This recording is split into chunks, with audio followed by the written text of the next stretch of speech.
Hi, everyone. Hello, hello.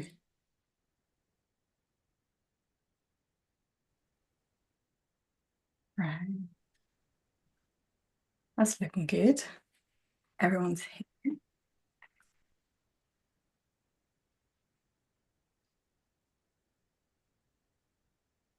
Just get started then. Great. Welcome to Neuroccino 9:30 on a Monday morning, where we discuss exciting science that is picked up by anyone who wants to present. And today, Philip is volunteering, and he's presenting on the intraparietal sulcus, its anatomy and its function. You already shared the link. Thank you. Take it away. Perfect. I'll just share my screen. And yeah, here we go. Perfect. Can you see the article? Yes, do you mind zooming in a little bit so it's full screen? Yeah.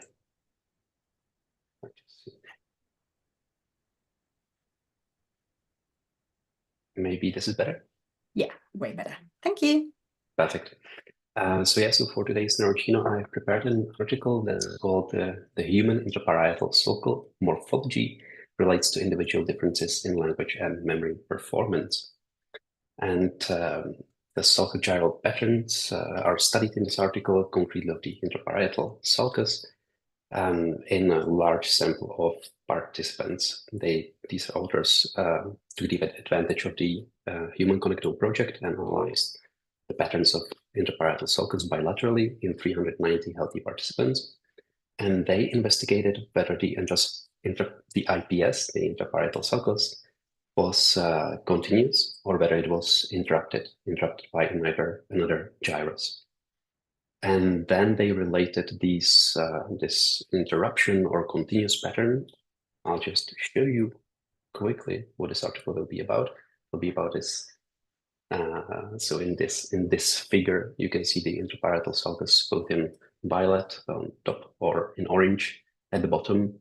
And you can see that on the top, the sulcus is continuous. It is not interrupted, while at the bottom figure, it is interrupted by another gyrus. So it will be about this, what is continuous versus interruption in the IPS. And they related this morphology to performance on different cognitive tasks that are measured in the HCP dataset. And lo and behold, they found that the interrupted intraparietal sulcus in the right hemisphere was related to memory and language performance. The participants that had interrupted IPS performed better on memory and language tasks. And then they related also, this is pure association, but in the discussion, they relate these differences in behavior to underlying white matter organization. And I hope this will be interesting article for you. So let's just see how the authors developed the study. So they start by saying that during fetal brain development, the brain goes from smooth lysencephalic brain to a gyrocephalic folded brain, and that the sulco-gyral patterns are established at birth. And unlike other features like the cortical thickness or cortical volume, and that show plasticity with age, learning, or brain image, the sulco patterns remain stable across the lifespan. And there are other studies that have related the sulco patterns with performance on cognitive tasks. So, for example, the anterior sulcal cingulate cortex, whether it was single or double parallel, it was related to cognitive control. And previous study, or the occipital temporal sulcus, whether it was interrupted or continuous, it was also related to reading performance. And importantly, the horizontal part of the IPS was related to math. So when there was an interruption in the IPS, when it was not continuous, it was related to better math fluency and symbolic number abilities. And this article was quite interesting for me because I'm very interested in numerical cognition, and yeah, it was nice to see that they related the horizontal IPS, although it's not perhaps the most surprising discovery. But the fact that it was interrupted and related to better performance, that was quite interesting. And also in this article, they found that the more interruptions, so the IPS could have even 2 interruptions, it was related to even better performance bilaterally. And the authors in that article interpret these findings that perhaps it was due to higher number of, due to great fiber diameter or greater myelination under the underlying white matter. So yeah, but in this article, the authors will not be speaking about numerical cognition, but they will be speaking about other cognitive domains. And they highlight that the intraparietal sulcus is an integrative brain area that can subserve many functions and has many underlying connections. And it has, apart from numerical cognition, the IPS has been involved in, or has been studied with regards to the visual spatial attention, motor intention, calculation, memory, and language. And the aim of the study was to see at first what is actually the distribution of continuous versus the interrupted pattern in large sample size. And the second aim of the study was to relate these patterns to different cognitive abilities. And as I already said, the authors used the Human Connectome project. They analyzed data from participants with age range between 26 to 30 years old, just to control for potential age-related confounds. And with regards to the second aim, they had a specific hypothesis that the interruption of the horizontal part of the IPS would be advantageous for different cognitive functions, but they didn't specify to what cognitive functions. They just take everything and try to relate it to the sulcal morphology. But let's see the results for the first question. What is the distribution of this interrupted versus continuous sulcal pattern? As I already said, 390 participants, 40% were males, and the authors manually labeled the IPS on the inflated cortical surfaces. That was done by two raters, two authors of this study. They had pretty high inter-rater what did I say? Yeah, sorry, just forgot about it. And they labeled the presence or absence of the sulcal interruption on the horizontal branch of the IPS. And let's see the figure 2. They found that in the left hemisphere, the interrupted versus continuous pattern was quite equal. There were actually no significant differences in this hemisphere, and on the right hemisphere, the interrupted pattern was more prevalent, 70% versus 30%. So the hemisphere influenced the presence of the interrupted pattern, and also they mentioned that also sex influenced the presence of whether it was interrupted or continuous. Concretely, males exhibited a significantly higher presence of interrupted HIPS compared to females, but they don't really go into this sex-specific differences. And then they compare the distribution of these patterns with previous studies. It was studied already in 3 previous studies. Let's see figure 3. Here we have it. So this was the first study where the interrupted versus continuous pattern was studied in 25 participants. Here with 40 participants. This is the study that related the HIPS with numerical cognition with 98 participants, and this is the present study. And you can see there are significant differences in the left hemisphere Concretely, in Ono, they found a higher proportion of continuous patterns, and in Zlatkina and Petrides, they found high proportion of the interrupted pattern in the left hemisphere. And I will come back to this particular finding in the discussion. Whereas in the right hemisphere, the proportion was quite similar in all three studies. There were no significant differences. So the proportion of having 70% of interrupted pattern versus 30% continuous was quite stable across the four studies. So this is actually the results for the first aim. What is the distribution of this continuous versus interrupted pattern? And let's relate these morphological differences to cognitive abilities. So what did they do? Basically, they took all the measures from the HCP dataset and they conducted a principal component analysis to reduce the number of measures because they are also correlated.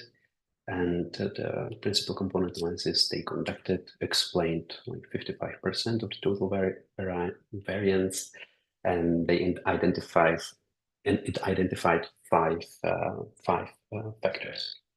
The first one was called labeled memory and language, that explained around 20% of the variance. Then executive functions, 12%, impulsivity, 9%, attention, almost 7%, and intelligence and spatial orientation, 6.5%. But let's have a look at table 1 just to see the concrete measures they took. I color-coded these. So the first factor was memory and language, and as you can see, it measures both episodic memory in 2 measures, and working memory, then in language, reading, decoding, vocabulary comprehension. So yeah, lumping together a lot of cognitive skills. In the other principal component, the executive functions, they lump it together with processing speed. And in executive functions, they measure cognitive flexibility, inhibition. And in a classical model of executive functions, they also consider like updating working memory, but not here. Perhaps it wasn't measured. In intelligence and spatial orientation, these were lumped together. I had a look at, if you know the test of progressive matrices, it basically consists you have to complete like logical patterns, and it's very like geometrical based. So I guess I'm not surprised it was lumped together with spatial orientation, and then standalone measure attention, but concretely the sustained attention, not other types of attention that exist. And self-regulation impulsivity. This was measured by this delay discounting task. It's basically like a marshmallow test applied in little kids. So if people wanted to have a smaller amount of money, and the task consisted if people wanted to have a smaller amount of money immediately or larger amount of money more in the future. So these are the measures. Let's just go back. And what was the relation between the HIPS morphology and cognition? So they run generalized linear models, having the principal components as dependent variables and 3 fixed factors, independent variables, left, right, IPS, whether it was interrupted versus continuous. And they included sex as well, males versus females. And the analysis, as the title of this article says, the principal finding was that memory and language performance was related to the patterns in the left hemisphere. In the right hemisphere. In the right hemisphere, there was a better performance for participants that presented this interrupted pattern of HIPS in right hemisphere, and in left hemisphere it was not significant. They also found that there was an effect of sex on the factors for the memory and language principal component. So females were overall better in this measure. They were also better in executive functions and in executive functions, but there was no relationship with this interrupted or continuous patterns in any other behavioral measure. And males, on the other hand, were better in intelligence and spatial orientation, this principal component. And they also controlled for the cortical thickness. They included it as a covariate, concretely the cortical thickness of the left and right superior parietal lobe and inferior parietal lobe.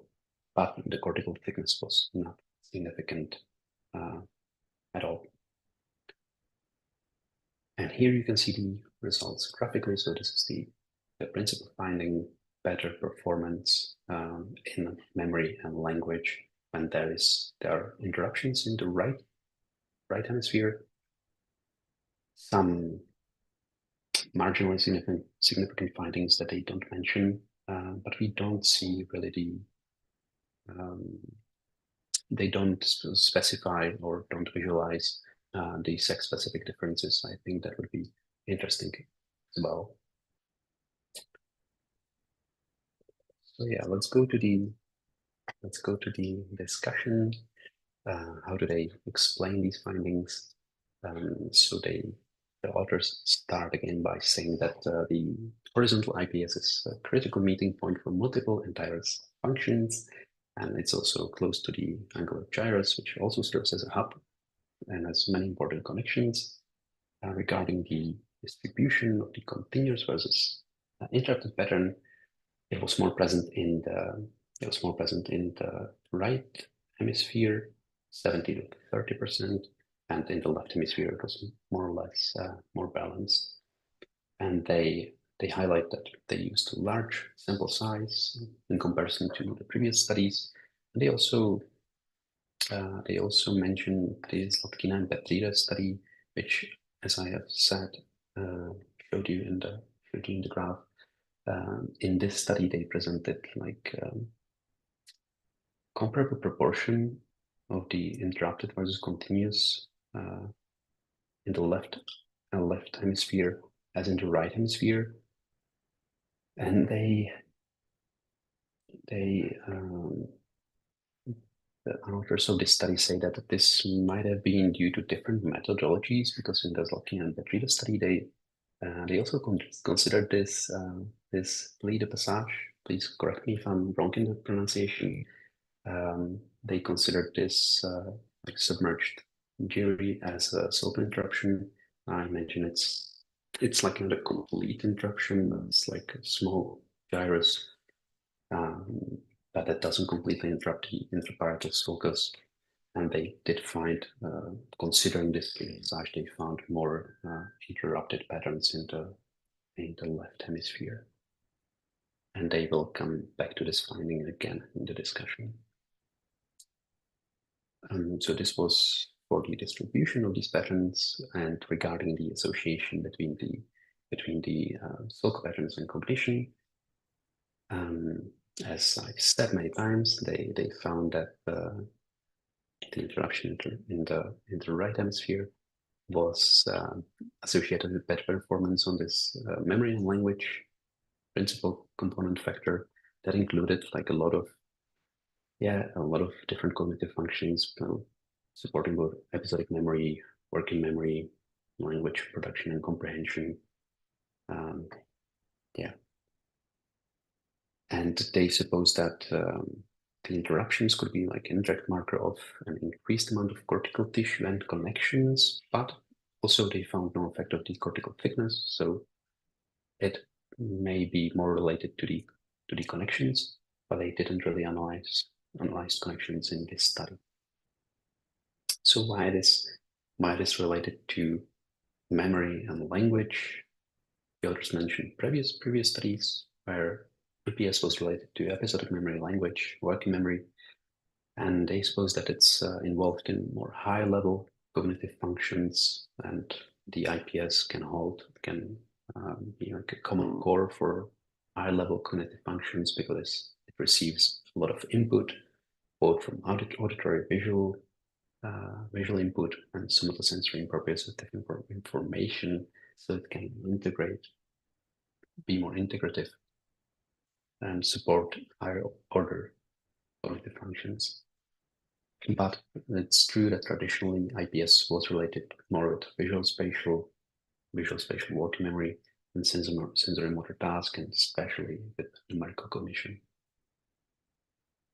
And also why it is related to right hemisphere and not left hemisphere.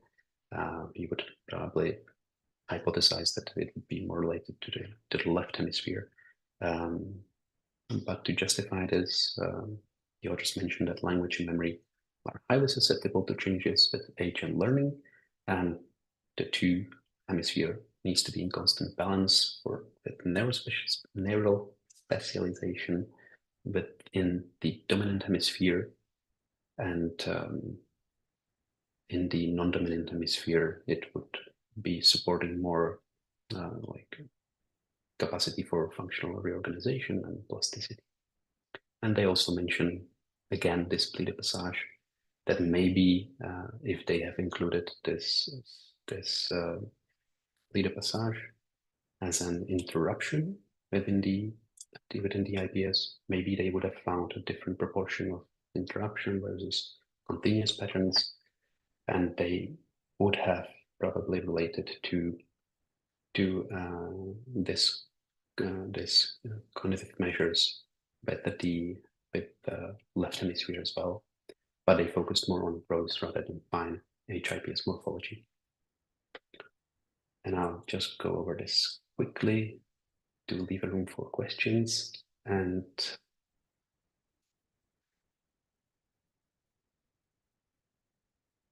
so there's this, they also speculate why is it in the right hemisphere and not in the dominant hemisphere?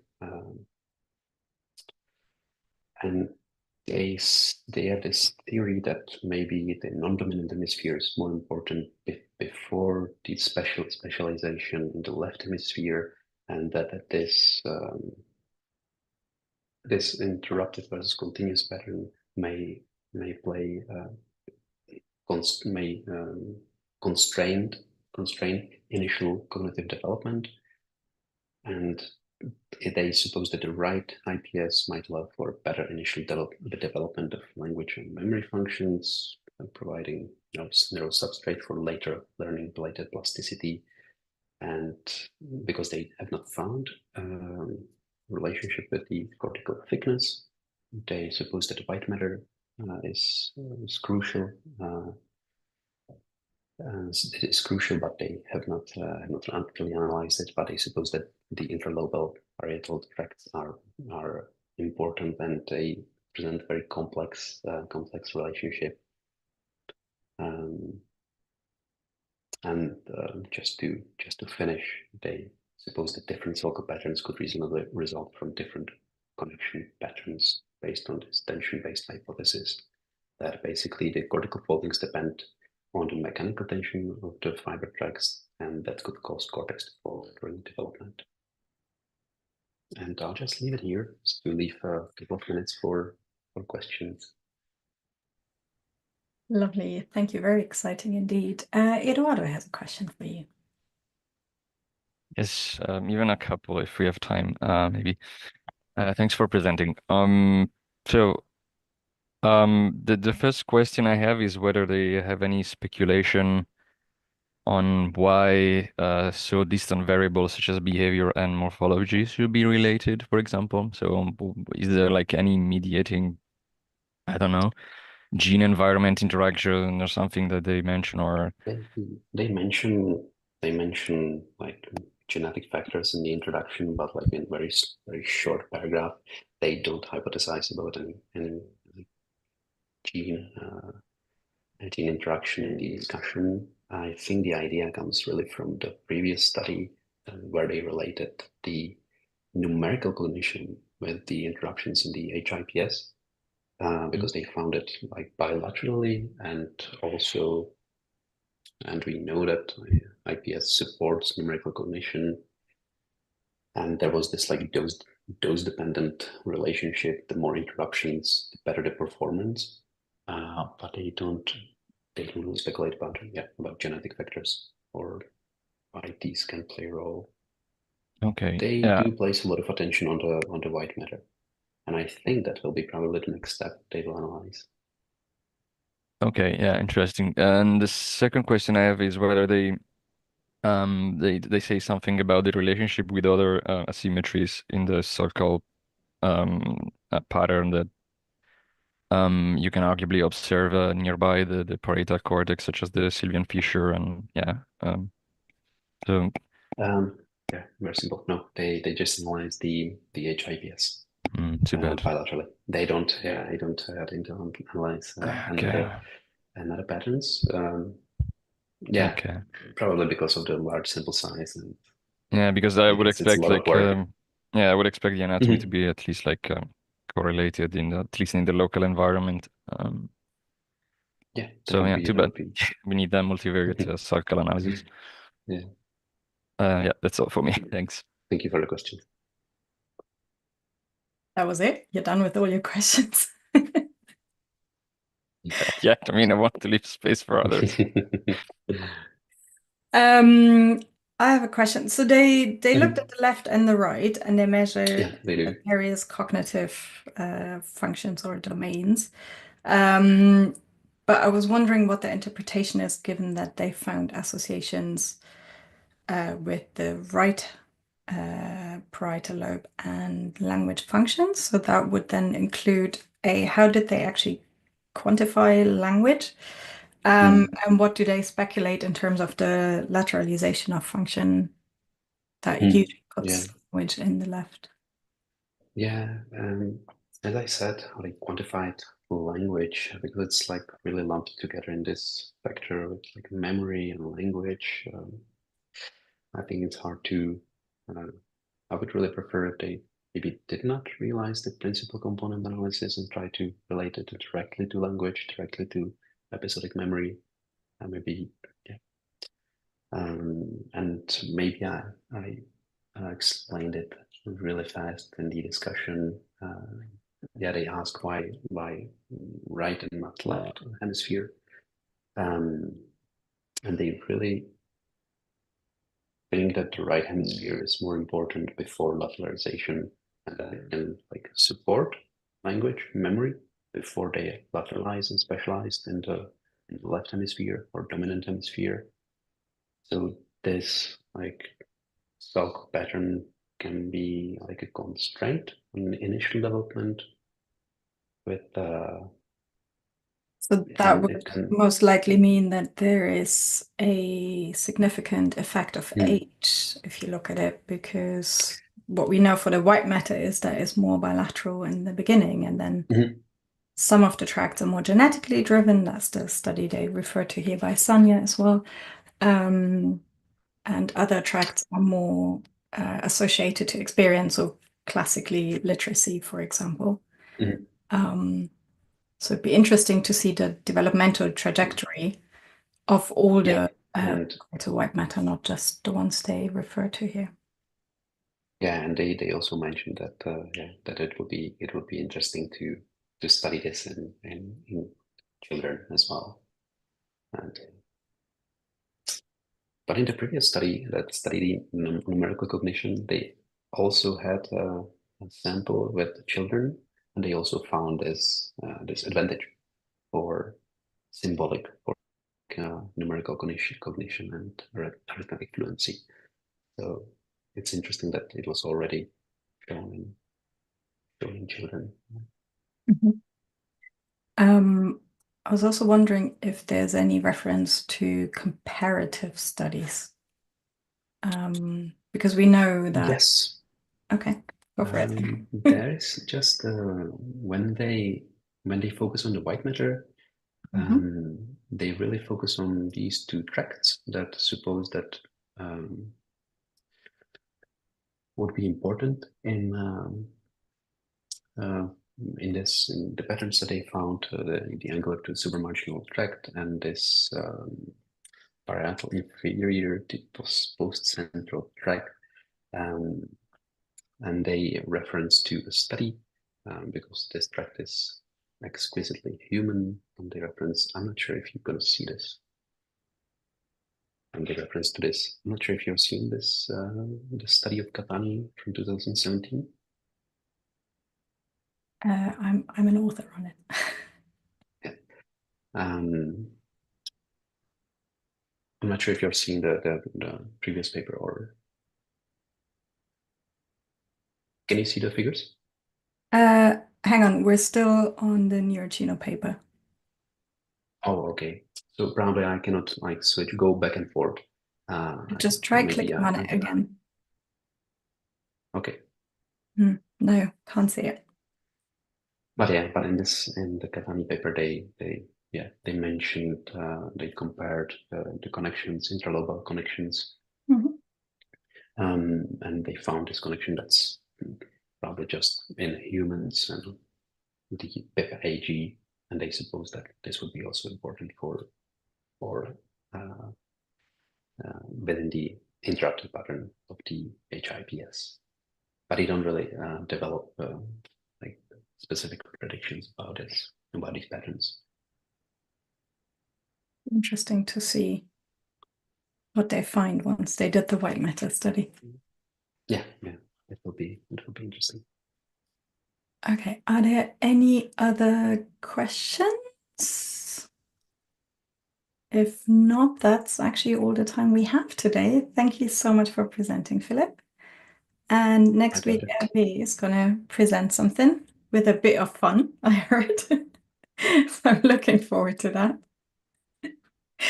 And then all that's left to say is thanks for joining us today and have an exciting week in science. Bye.